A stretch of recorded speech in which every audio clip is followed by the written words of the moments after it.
I have heard countless scary shopping stories, mostly from the perspective of the shoppers themselves, but my own scariest experience happened while I was working at a small bookstore, just 2 months after being promoted to assistant manager. It was during the Christmas rush and the store was constantly bustling with people searching for gifts. The overwhelming chaos often left us all exhausted by the end of each day, and counting up receipts and balancing cash drawers took up a significant amount of time. When I was closing the store, I would always let my employees go home as soon as they were finished with their tasks.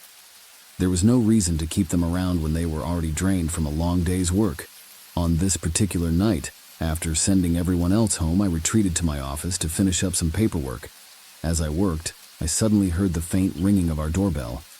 We had security cameras set up in the store, but there wasn't one positioned at the front entrance. So reluctantly, I stepped out to see who it could be. Through the glass door, I saw a figure dressed in all black with their hood pulled up over their head. My heart raced as I cautiously asked how I could help them.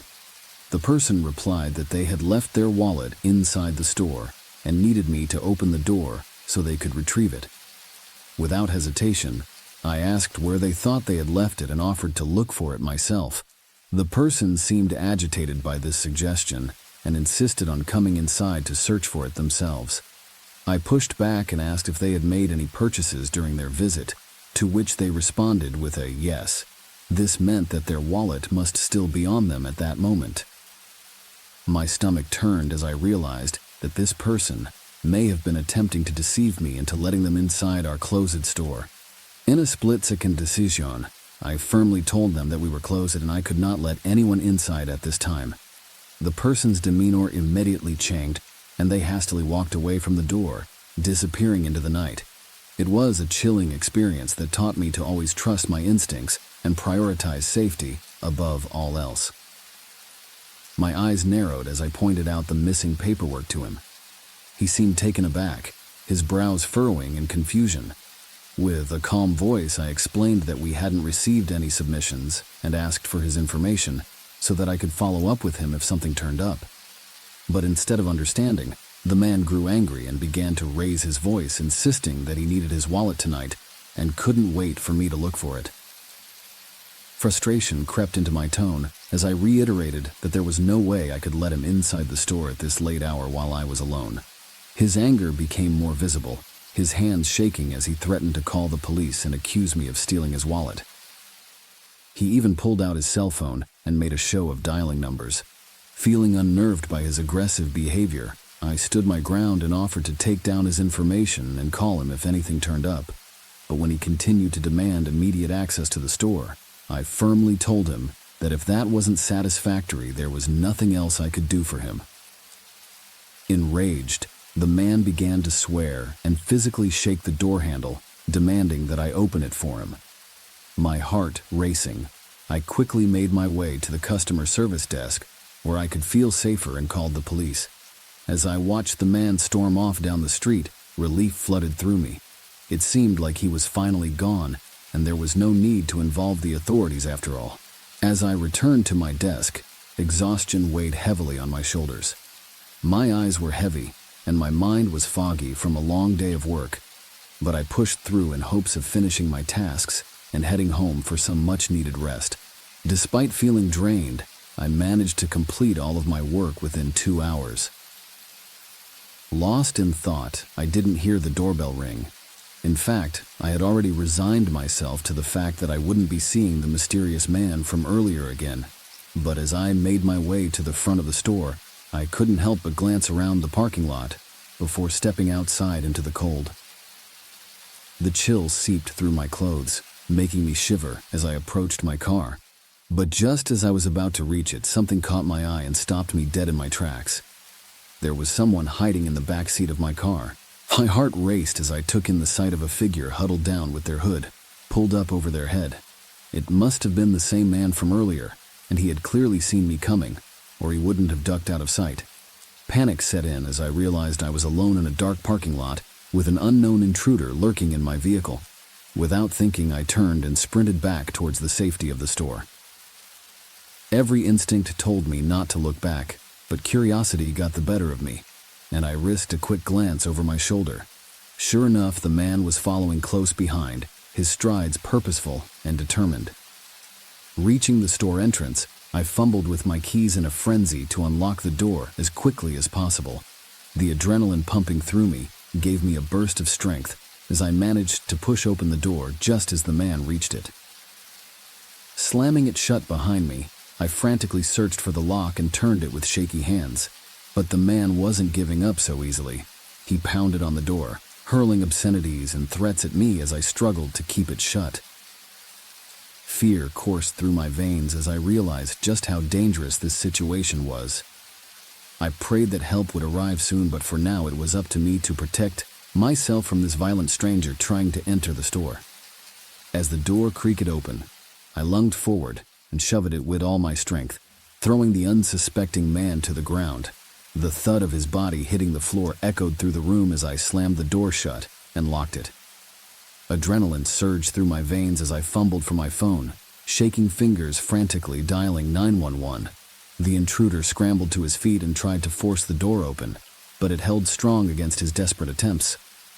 Within minutes, the sound of sirens filled the air and the police arrived, apprehending the would-be burglar before he could escape. My heart raced as I watched them lead him away in handcuffs, grateful that my quick thinking had kept me safe from harm. Ever since its release, I had been yearning for a PlayStation 4. The sleek design and advanced technology called out to me, begging me to become one of the lucky owners. When my local Best Buy announced they would be having a Black Friday sale for the coveted console, I knew I had to take my chances, and so I braved the long line outside the store, determined to secure my own PlayStation 4. But luck was not on my side that day, as I was met with disappointment when all units were sold out before even reaching the front of the line. Undeterred, I turned to online platforms like eBay and Amazon in hopes of finding a reasonably preceded PlayStation 4.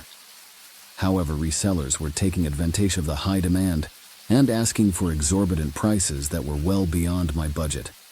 After days of fruitless searching, I finally accepted that getting a PS4 may not be possible for me at this time.